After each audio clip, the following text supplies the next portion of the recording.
Hello विद्यार्थियों, नमस्ते। मैं doctor Saubhagyamal Meena, associate professor, government college Bundi. विद्यार्थियों, आज का जो अपना अध्ययन टॉपिक है वह है पैसिओला हिपेटिका का जीवन इतिहास एवं जीवन चक्र। पूर्व टॉपिक में हमने स्ट्रक्चरल ऑर्गेनाइजेशन ऑफ पैसिओला की बात करी थी। अब बात करते हैं पैसिओला हिपेटिका में लाइफ हिस्ट्री एवं परिवर्धन की। पैसिओला हिपेटिका एक डाइजेनेटिक ट्रेमेटोड्स हैं जो अपना जीवन चक्र 2 पोषकों में पूर्ण करता है। इसका प्राथमिक होस्ट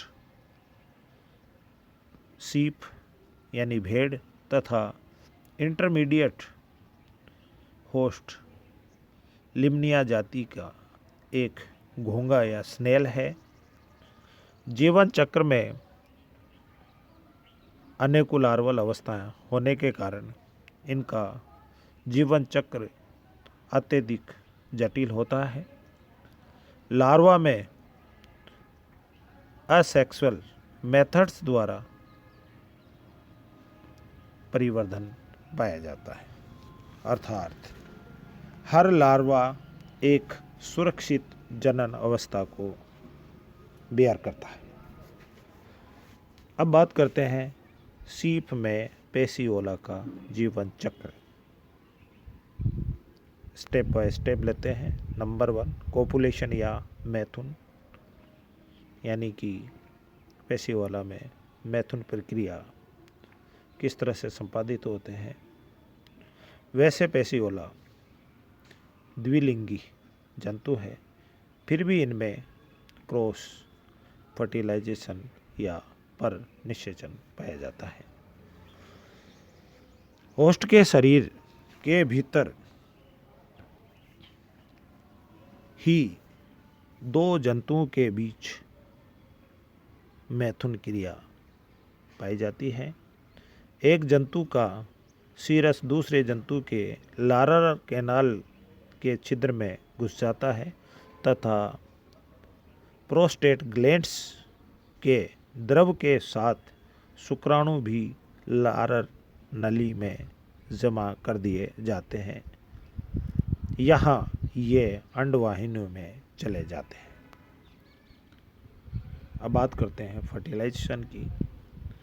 अंडू का निषेचन क्रिया ओविडक्ट में संपादित होती है तथा निषेचित अंडों में यौग का जमा होने के बाद अंडे यूट्रस में चले जाते हैं तथा उन पर काइटिनस का सेल या कवच बन जाता है। अब बात करते हैं नेक्स्ट खंडीभवन या सेगमेंटेशन। यूट्रस में ही सेगमेंटेशन क्रिया प्रारंभ हो जाती है, अर्थात विधलन या क्लीवेज मैकेनिज्म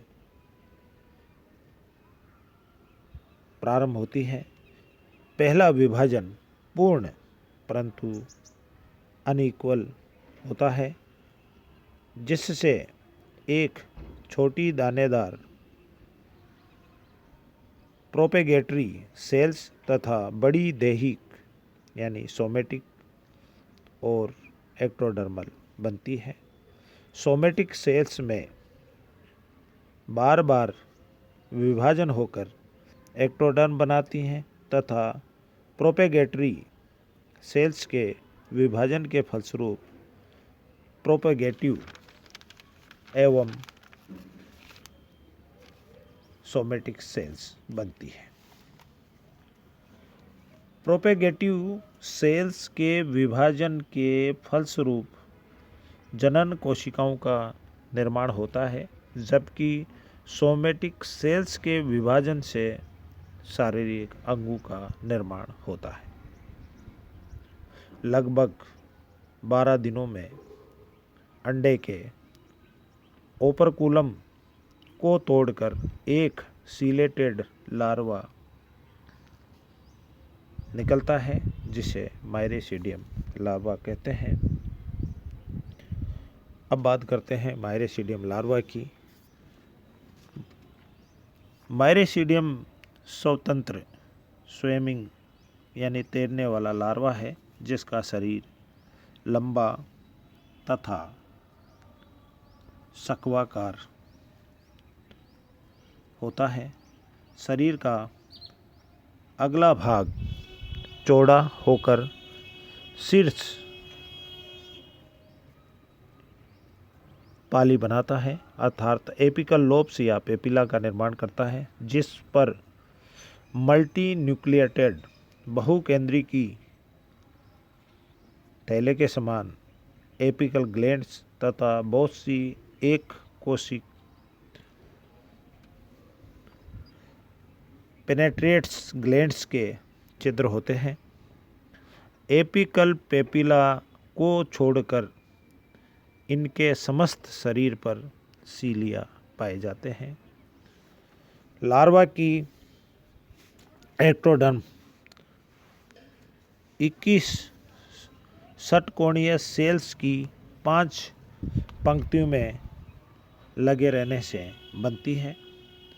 पहले जो फर्स्ट रो होती है उसमें 6 कोशिकाएं होती हैं, 2 dorsal, 2 ventral, 2 lateral. Second row के अंदर भी 6 सेल्स होती है, 3 डोर्सल और 3 वेंट्रल। थर्ड रो के अंदर भी 3 सेल होती हैं जिनमें से 1 डोर्सल तथा 2 लेट्रोवेंट्रल। फोर्थ रो के अंदर 5 सेल्स होती हैं, 3 दाहिनी यानी राइट ओर और 2 बाईं ओर यानी लेफ्ट ओर।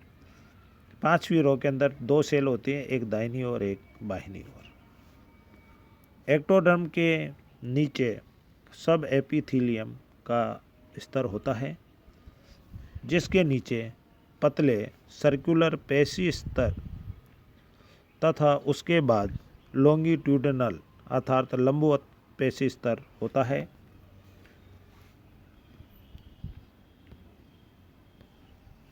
ब्रेन तथा आई स्पॉट्स शरीर के अगले भाग में स्थित होते हैं। लार्वा के शरीर में एक जोड़ी प्रोटोनेफ्रिडिया तथा जर्म सेल्स के समूह होते हैं। माइरेसीडियम लार्वा भोजन नहीं करता। जब यह सेकेंडरी होस्ट के संपर्क में आता है तो उसमें प्रवेश कर जाता है। यह होस्ट में एपिकल पेपिला द्वारा चिपक कर भेदन क्रिया द्वारा प्रवेश कर जाता है। इस क्रिया के साथ ये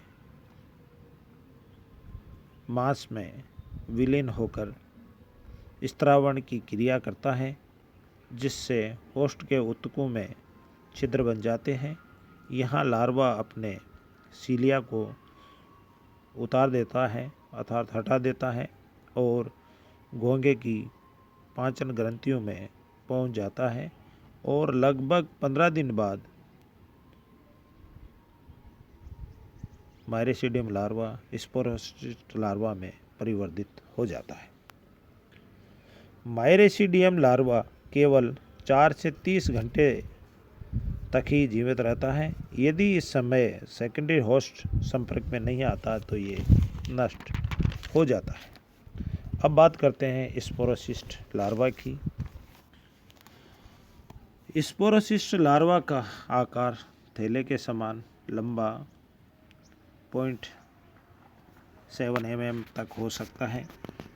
शरीर में सीलिया का अभाव होता है तथा क्यूटिकल की थिन लेयर होती है। इसके नीचे क्रमशः सर्कुलर एवं लॉन्गिट्यूडिनल मसल्स लेयर या स्तर पाए जाते हैं। स्पोरोसिस्ट के शरीर में जर्म सेल तथा प्रोटोनेफ्रिडिया एवं अवशेषी एलिमेंट्री कैनाल दृष्टिगत होती है। जर्म सेल विभाजित होकर 5 से 8 रेडिया लार्वा बनाती है, परंतु कभी कभी स्पोरोसिस्ट लार्वा भी बनते हैं। अब बात करते हैं रेडिया लार्वा की। रेडिया लार्वा आकार में 1.3 से 1.6 mm लंबे व बेलनाकार होते हैं, जो स्पोरोसिस्ट की देह भित्ति फटने से मुक्त होते हैं। इनका शरीर भी पतली क्यूटिकल से ढका रहता है। इनके अगले सिरे पर छोटा मुखद्वार होता है, जो पेशी युक्त सुक्टोरियल फेरिंक्स में खुलता है। फेरिंक्स की दीवार में अनेक एक कोशिक फेरिंक्स ग्लैंड्स पाई जाती हैं, जिनके ठीक पीछे इंटेस्टाइन होती है तथा शरीर के अगले सिरे पर पेशीयुक्त पट्टी के समान कोलर तथा इसके ठीक पीछे गोनोपोर पाया जाता है।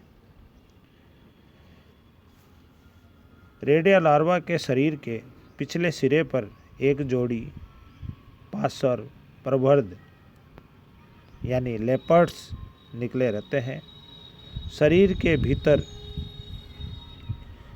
पेरेन्काइमा होता है, जिसमें जर्म सेल्स तथा ब्रांच्ड फ्लेम सेल्स पाई जाती है। प्रोटोनेफ्रिडिया एक जोड़ी जो उत्सर्जी छिद्रों द्वारा बाहर खुलते हैं तथा जर्म सेल विभाजित होकर ग्रीष्म ऋतु में रेडिया तथा अन्य ऋतु में सर्केरिया लार्वा को जन्म देती है। अब बात करते हैं सर्केरिया लार्वा की। सर्केरिया लार्वा एक रेडियल लार्वा अपने बर्थ पोर द्वारा 14 से 20 सर्केरिया लार्वाओं को जन्म देता है।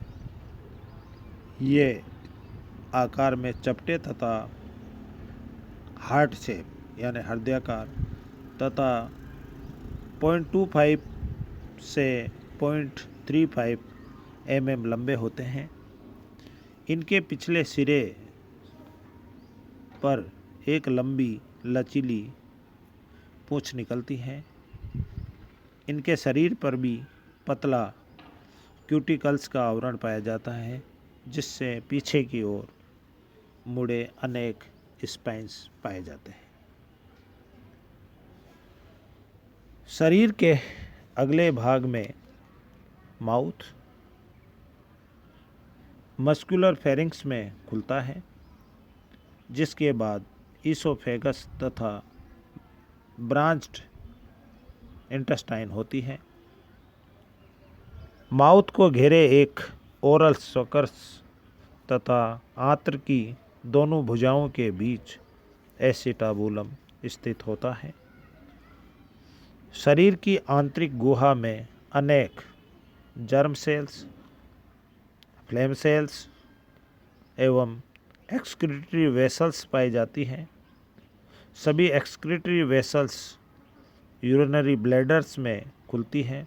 यूरिनरी ब्लैडर्स में एक छोटी नलिका शरीर से बाहर खुलती है, जो पूंछ के आधार भाग में स्थित होती है। शरीर की देह भित्ति के नीचे बहुत सी एक कोशिकीय सिस्टोजिनस ग्लैंड्स पाई जाती हैं, जिसके सीक्रेशन से लार्वा के चारों ओर सिस्ट का निर्माण होता है और लार्वा मेटासर्केरिया लार्वा में बदल जाता है। सर्केरिया लार्वा परिपक्व होने पर घोंघे के शरीर से यानी रेडिया के बर्थफोर द्वारा बाहर आकर स्वतंत्र रूप से तैरने लगता है तथा कुछ समय बाद इसकी टेल यानी पूंछ नष्ट होने पर सिस्टोजिनस ग्लैंड्स के स्त्रावण से मेटासर्केरिया लार्वा का निर्माण होता है। घोंगे से बाहर आने के लिए सर्केरिया को 9 से 26 डिग्री सेंटीग्रेड तापक्रम अनुकूल होता है। अब बात करते हैं मेटासर्केरिया लार्वा की। मेटासर्केरिया लार्वा का आकार गोल तथा व्यास लगभग 0.2 mm होता है तथा इसके चारों ओर क्यूटिकल्स का मोटा सिस्ट या मोटा आवरण होता है। बाद में सिस्टोजिनेसिस ग्लैंड्स नष्ट हो जाती हैं तथा फ्लेम सेल की संख्या में वृद्धि हो जाती है। यह हुई इसकी पांचू लार्वल स्टेज। अब बात करते हैं कि यह प्राइमरी होस्ट में किस तरह से संक्रमित करता है, अर्थात infection of the primary host. सीप के द्वारा मेटासर्केरिया लार्वा युक्त घास को खाने पर पैरासाइट